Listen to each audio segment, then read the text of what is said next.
কলেজের দখলদারির চেষ্টায় উত্তেজনা, সংঘর্ষে আহত ছাত্র, গ্রেফতার ৩। অভিযুক্তদের বৃহস্পতিবার পেশ করা হয় বর্ধমান জেলা আদালতে। ফের শিরোনামে উঠে এলো কলেজের ছাত্র সংগঠনকে কেন্দ্র করে অশান্তি। ঘটনাস্থল পূর্ব বর্ধমান জেলার মেমারি। এই ঘটনায় ৩ জন যুবককে গ্রেফতার করে পুলিশ। বৃহস্পতিবার ধৃতদের পেশ করা হয় বর্ধমান জেলা আদালতে।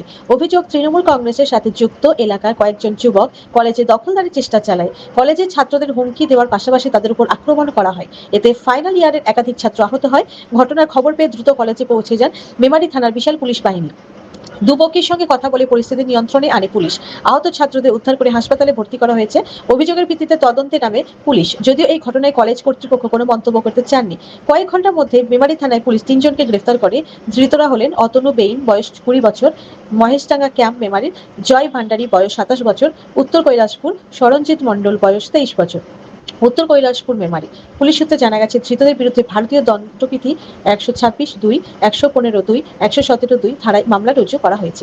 ৩ জনকেই বর্ধমান আদালতে পেশ করেছে মেমারি থানার পুলিশ।